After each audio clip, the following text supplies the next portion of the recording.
Do you remember those 4 videos where I basically talked about India's influence and interest in different areas? Well, now it's time to talk about its biggest geopolitical project, the North-South Corridor. Despite not being very known by mass media, the North-South Corridor is One Belt, One Road's direct competition. It is intended to shorten India's connection with Eastern Europe, because normally New Delhi has to use the Suez Canal route to reach the continent, which greatly increases its transport cost and travel time. As Pakistan is China's ally and Afghanistan is interested in being part of the Chinese project in its neighbor's territory, Iran is the most important part of the corridor. But as you may already suppose, the mountainous geography of Iran and the American sanctions have kept the project in a continuous delay state.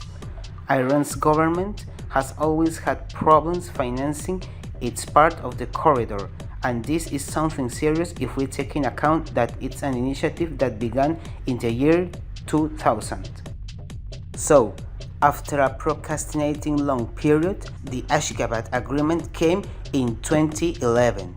Only after India joined it in 2018, the North-South Corridor could be revived.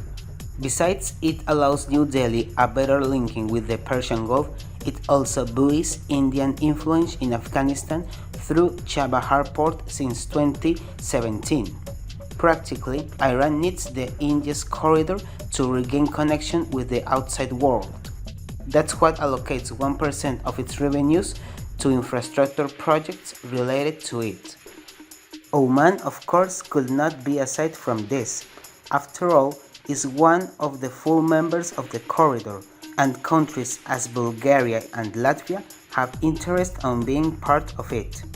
After all, they don't want to make the same mistake that Georgia did. With this project and the political support of countries like Oman, India not only wants to contain China's Belt and Road Initiative, but also give a greater boost to its international power projection.